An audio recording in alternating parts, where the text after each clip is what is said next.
Hey everyone, I haven't made a planner video in a little while, but I wanted to show you my July wellness tracker.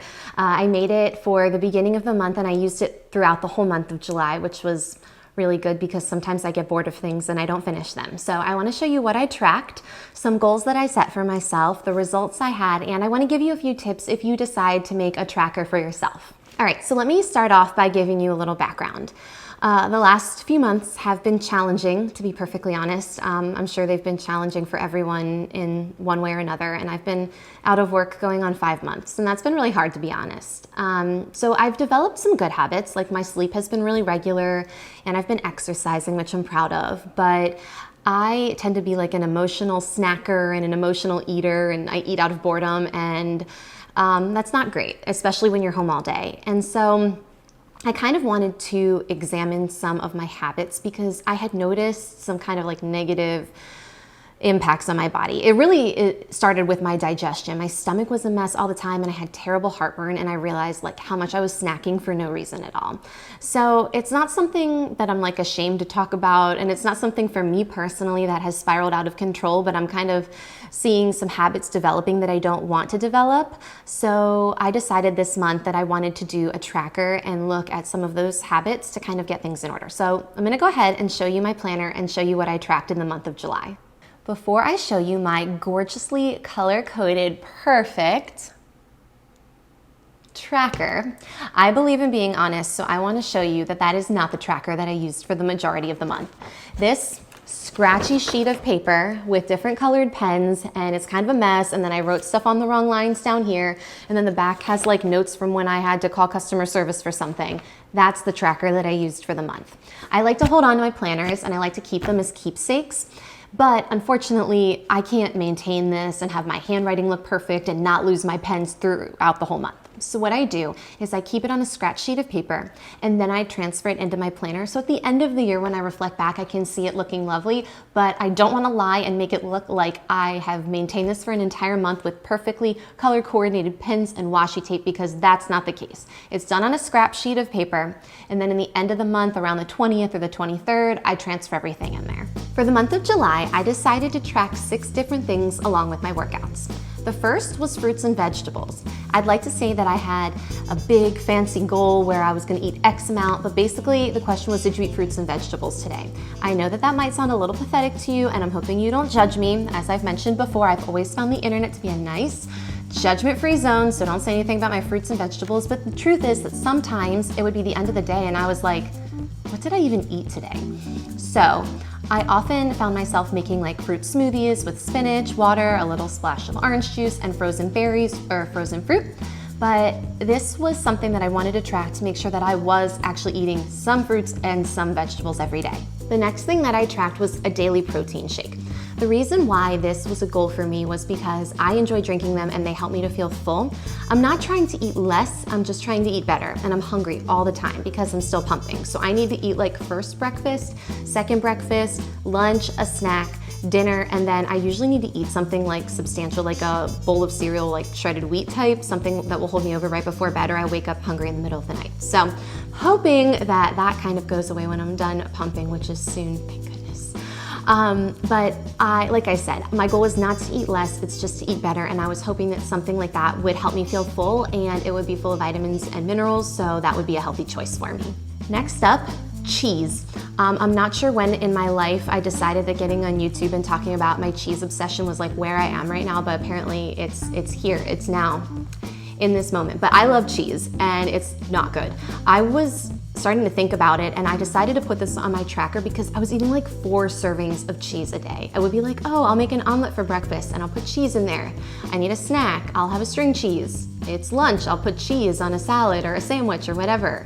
It's dinner and I'll put cheese on top. Like, I love cheese. I love mozzarella, I love provolone, Gouda. I mean, there's lots of Gouda cheese jokes out there. I'm not gonna do them. I'm not gonna do that.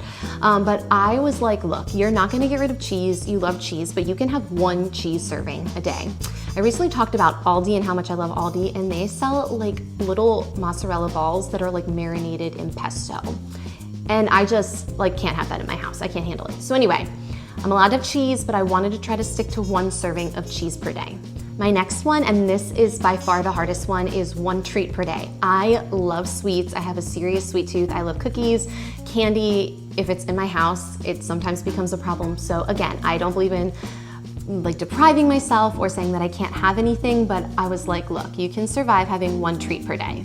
Next up, I wanted to track my daily walks to see how many minutes I was walking and if I was trying to get out of the house every day. This is good for my physical well-being, but also it's great for my mental health as well. It's really miserably hot in Florida right now, probably in a lot of places, but like I'm talking 105 heat index, and it's just so hard to get out of the house because it's so uncomfortable, but it's really good for me to get out and breathe some fresh air and see the sun and the sky. So I wanted to see if I was getting outside every single day. I also tracked my daily vitamins. I usually am pretty good about remembering them, but I wanted to track to make sure that I really actively try to remember to take them every single day. And lastly, I tracked my workouts. So I went ahead and I color-coded them based on what type of workout they were so I could see how long I was working out and which days of the week I decided to exercise. So let's talk about my goals and some of the results I saw. The first goal that I had was to do better in the second half of the month than the first half. And I'm gonna be honest, it really didn't work out that way. It almost wound up being exactly the same.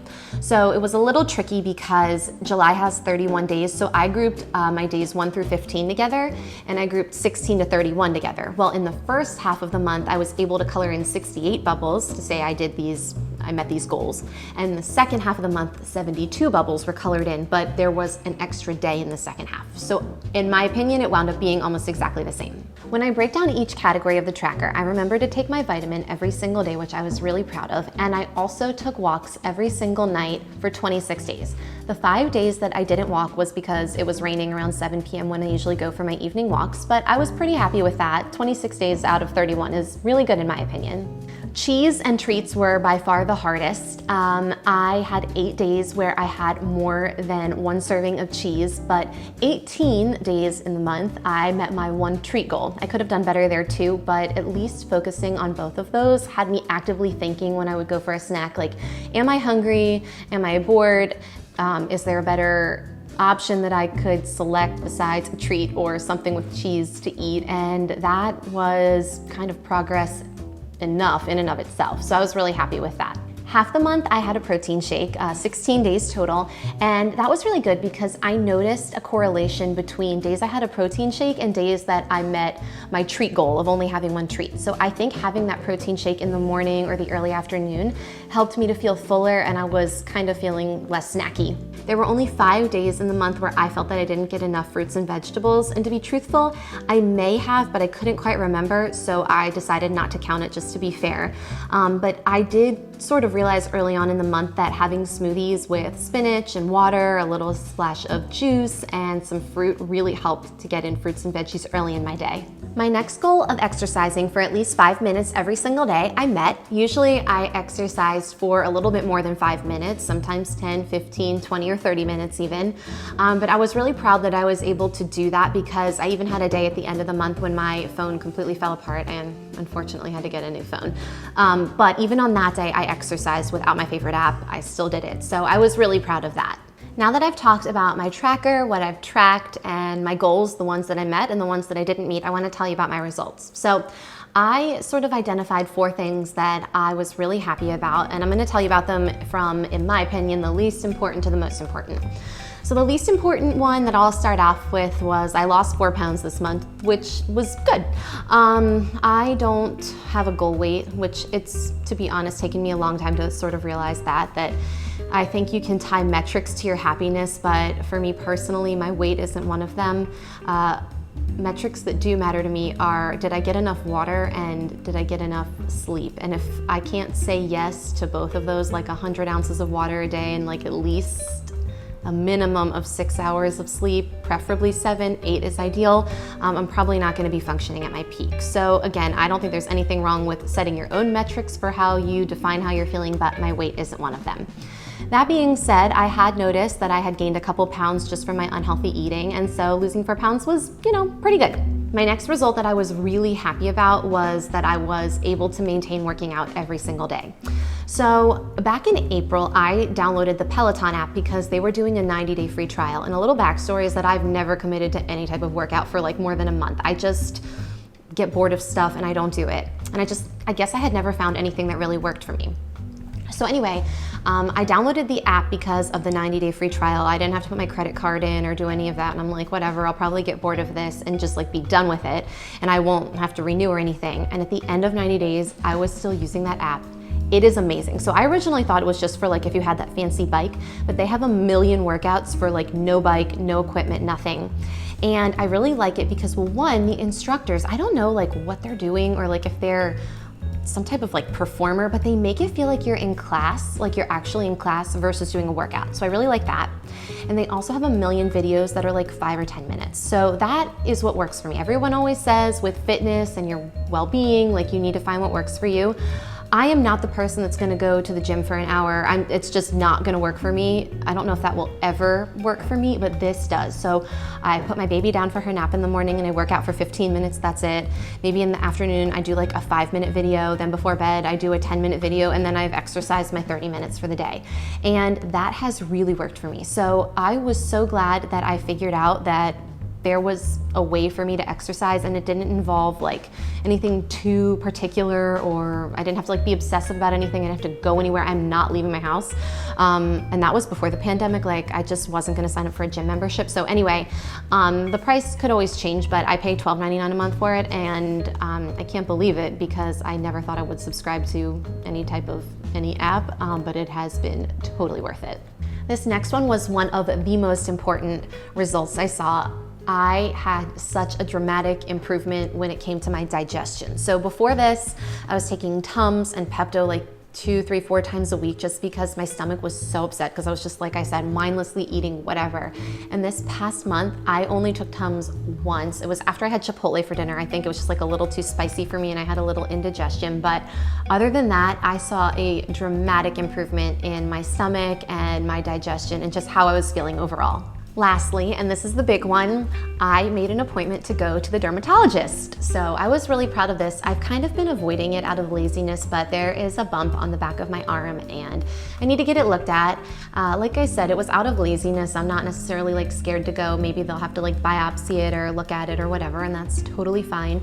But it's a lot to find a doctor that you trust, and like a dermatologist, do you need a referral? Do you not? Are they in network? Like, what's the deductible? Is there a copay? Like there was just like a lot of things and I kept avoiding it. And so finally, actually this worked out well. A girl on Facebook that I'm friends with posted that she needed a dermatologist and a bunch of people commented. So I just picked one that was local, called them, and I take my insurance. So I am going in September and I was really, really proud of that. One thing I have been avoiding out of fear is the dentist, and that's up next after the dermatologist. I know I'm not unique or special. Most people don't like going to the dentist, but like I really don't want to go to the dentist. My whole life I've seen the same person, and then he had a son who also became a dentist, and like my biggest fear was like, what if his kids don't want to become a dentist? Like, what am I going to do? Well, then I moved, and so it was my fault. I left them, and now I just am like nervous to see someone new after like over 20 years of seeing the same dentist. So anyway, I know that was like long and rambly, but I was really proud that I made the dermatologist appointment, and hopefully next time I do a wellness tracker or an update, I'll be able to say that I visited the dentist too. Before I wrap up, I want to give you a few tips if you decide to make a tracker for yourself. So these first 2 tips go hand in hand because if you don't follow them, this is really unsustainable. But the first tip is not to do this too often. It's really hard to do this every single month, month in, month out, and to not get just completely overwhelmed by it. And then I find it to be counterproductive because you're like, well, if I can't maintain this, then whatever, and you kind of like forego all your goals. At least that's how it kind of works out with me. So I recommend doing this maybe once or twice a year, maybe in January if you're trying to examine your habits and do some New Year's resolutions, or July was a great time for me. Like I said, I had sort of fallen into some bad habits and I kind of wanted to examine like what I was doing and how I was taking care of myself. But I don't recommend doing this month in, month out, long term, because it becomes really, like I said, unsustainable and overwhelming. And the other tip I have is to not expect this to be perfect. Like I said, use a scratch sheet of paper to track it and then make your nice one in your planner for your keepsake. Or know that, you might lose one of your pens and have to switch to a different color, or you might color out of the line or something. It's okay. So don't stress yourself out. It does not have to be perfect. Tip number 3 is to just pick a few items to track. I don't recommend tracking like 20 different things because, again, that becomes unsustainable and overwhelming. Tip number 4, if you only have a few things that you want to track, 2, 3, 4 items, use tracker stickers if you don't feel like making an entire tracker. I know it's time consuming and meticulous, and I want to show you some of my favorite tracker stickers. These are from the Happy Planner, and I'll show you a couple options that you can use. If you glance down here, you can see that you have a weekly option. You could put this in your weekly layout, Monday to Sunday, or you can use a blank one if perhaps your week starts on a Sunday or a different day of the week. In the top empty space, you go ahead and you write down whatever it is you want to track, your vitamins, your walks, whatever it may be. And then that way, you don't have to make a whole tracker. You can just put these stickers easily and quickly in your weekly layout. If you want, you can also use a monthly sticker where they have the numbers 1 through 31 already set up for you. Again, in the blank space at the top, you write down what you want to track, and then you can color in or check off each day that you meet your goal. These stickers are really useful if you want to track some different habits but don't quite have the time to make an entire tracker. Next up, pick colors you like. I wanted to do like a hot pink and blue mermaid theme. I just got some new blue washi tape, so I wanted to do that. And on days when I was unsuccessful with one of my items, I used a silver pen to color it in. I didn't, use a red pen like, oh, you messed up, and I'm not gonna do that to myself. This isn't about punishing myself. This is simply about tracking and seeing where my habits lie. So please keep that in mind. Be nice to yourself. And my last bit of advice is to really think about what you're tracking. I think this is so important. So I'm gonna give a non-physical health example. I'm gonna talk about financial health for one quick second. So I am never going to track no spend days. I know this works for a lot of people. It helps people get into good spending habits. But for me, if I set a budget and I stick to my budget, does it matter if I spend all of my money on Monday or if I spend it on Monday, Tuesday, Wednesday, Thursday, Friday? I don't think it matters. Now again, that might work for some people, but it doesn't work for me. So I would recommend thinking about what is going to work best for you and what you truly think will be beneficial to track. Anyway, that's it for today. Thank you so much for joining. This really worked out for me. Like I had mentioned earlier, I don't foresee myself doing this again for quite some time, but it was worthwhile for this month, and I'm glad I did it. If you decide to do one, or if you've done one and you have any tips, I'd love to hear them in the comments below. It's just nice to see other things that work well for people to track. If you enjoyed this, like, subscribe, and I hope to see you next time.